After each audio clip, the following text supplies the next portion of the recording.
Ito gugulayan natin. Masarap itong upo. Galing dyan.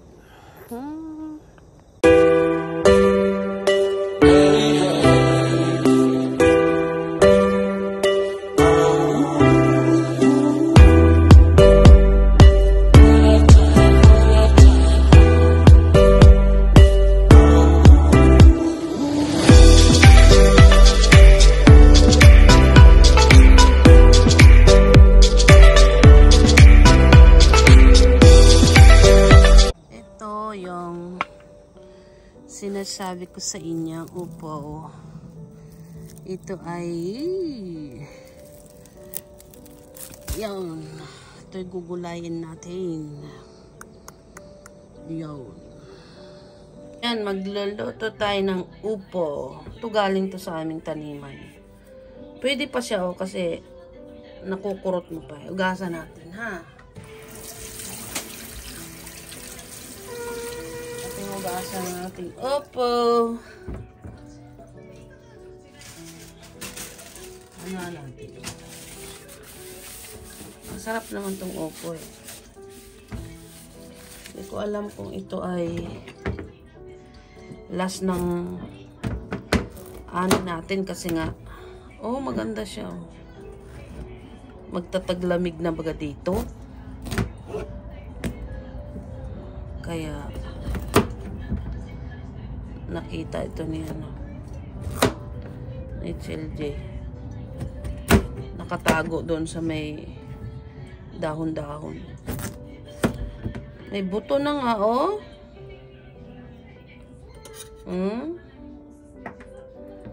May buto na siya. Kaya balitan. And then lagyan natin ng tuna. Lagyan natin ito. Ito ilalagay natin. No.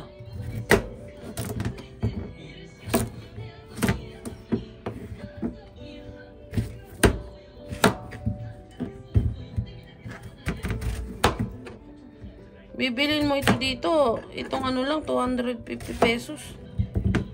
Mas maganda talaga, alam mo, meron kang meron kang taniman.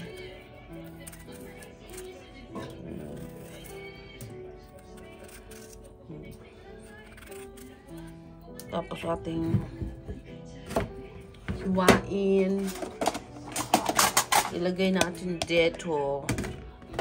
Tapos pigaan natin ng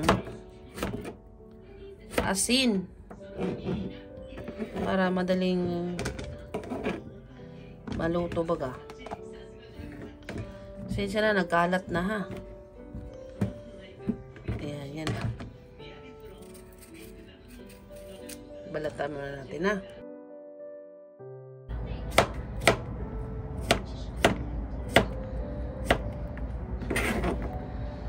Hiwa-hiwa pag bite time.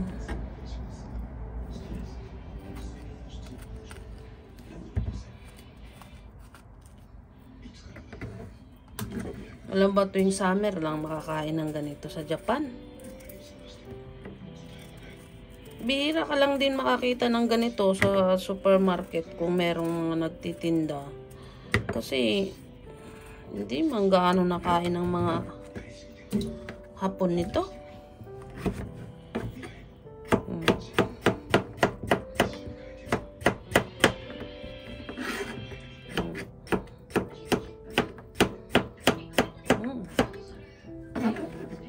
Ayan. No? Ano? Ganyan din ba kayo? O hinihiwa nyo na? Ayan.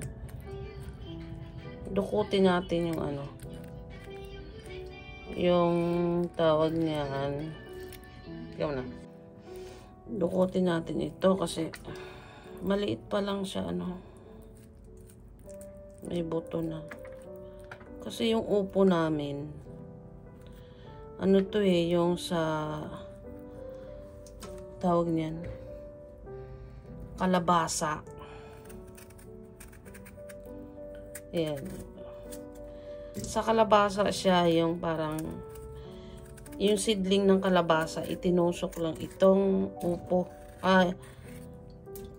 Yung seedling ng kalabasa. Itong seedling nitong upo. Hindi ko na tuloy alam kung ano pinagsasabi ko. Itong seedling nitong upo, doon inano yung kalabasa. Kasi maano ito eh. Baga masabaw ba.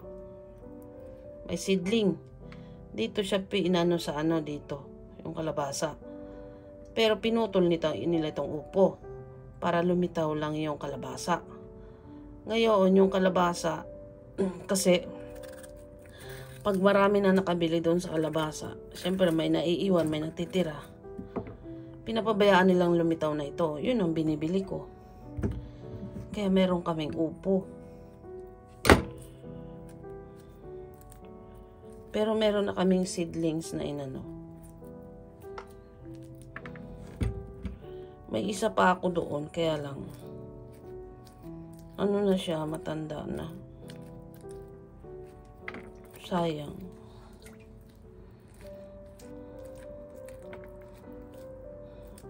Tanggalin. Hiwain ko na lang sana, pero sayang naman ito. Makain din eh. Ayan.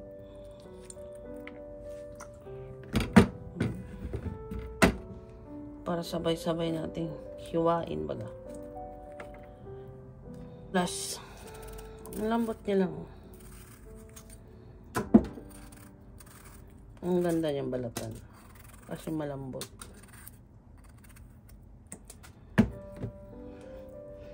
Tapos hiwain natin. Hiwa-hiwain ulit.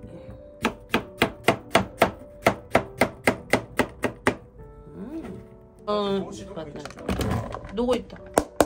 Lipat natin dito kasi masikip doon. And then lagyan natin ng asin. Desa. Ano natin ng asin. Lamasan natin ng asin ang ating ay nagtalsikan na. Para kaya ito nilamasan ng asin para madali siyang maluto. Ayun, yun ang sabi. Tsaka yung parang amoy-amoy niya mawala.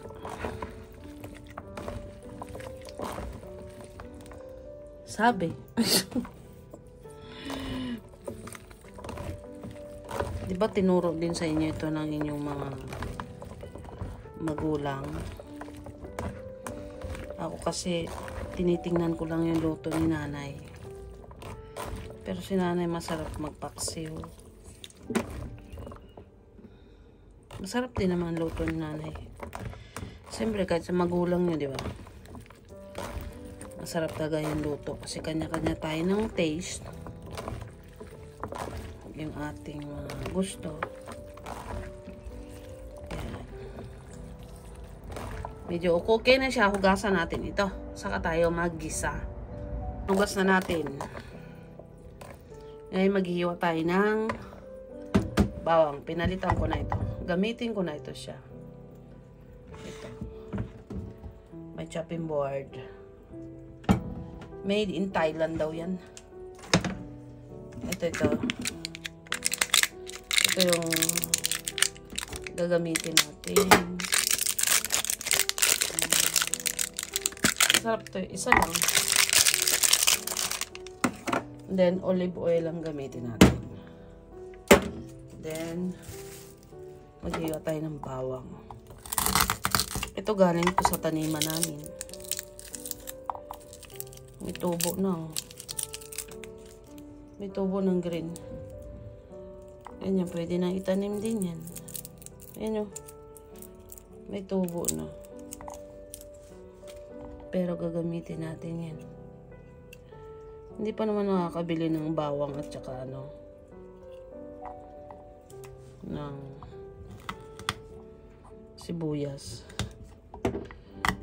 Kulang na ako sa lakas.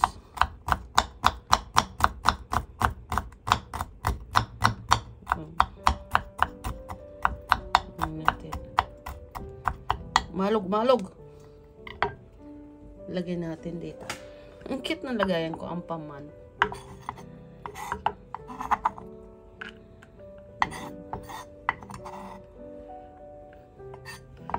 Then, syempre, yung ating sibuyas. Binalatan ko na ito. Nilagay ko na sa rep. Kasi, masisira eh. November is taniman na naman dito ng sibuyas. Pati bawang. Halo na natin yan. Para igisa natin. Buksan natin to. Oh. Gamitin natin tong mantika na to. Yan. Andito na si Bunso ko naliligo. Ginugulo ako sa aking vlog. Tapos ayan. Anahin natin to. Ito. Ilagay natin to, ayan. Hindi mo pwede pang gisa yan, ayan. Hindi ko na sinala, pasensya na ha. Ayan. Ayan. Tapos lagay natin yung ating onions and hiniwa natin yung bawang and sibuyas.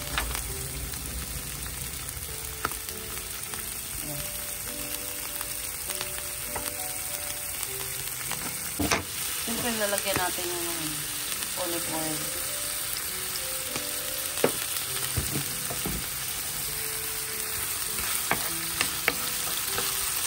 Kasi maganda raw olive oil kaysa mantika gamitin. Ayan.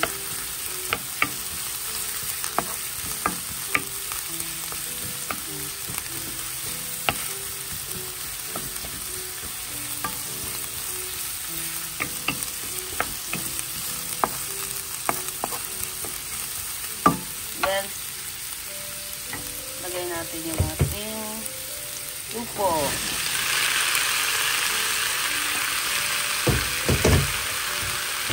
Meron pa natin. Sayang. Ang bango. Halawin lang natin. Tapos takpan natin. Yan.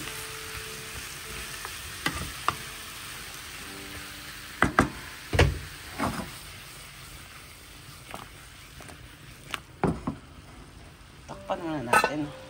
Mamaya na natin timplahan. Yun. Hala. Yun ang ating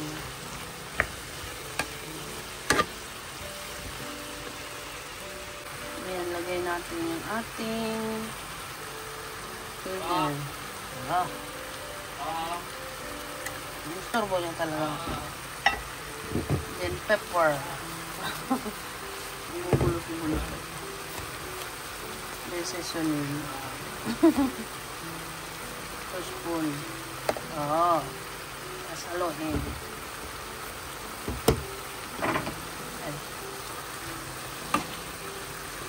Yan lang yun. Oo. Ilagay natin mabuti. Yan.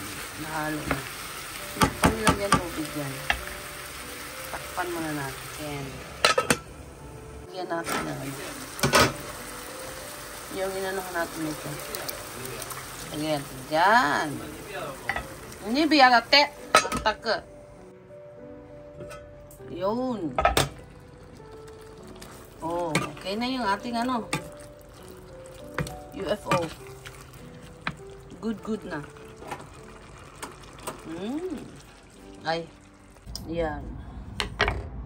Ilagay natin dito ang ating UFO. Oh, wow.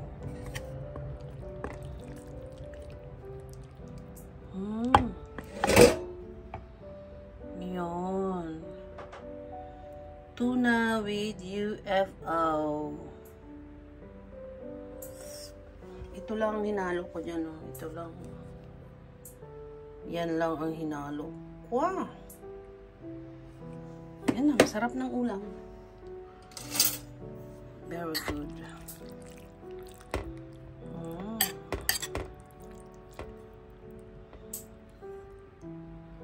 Siyempre, masarap yan.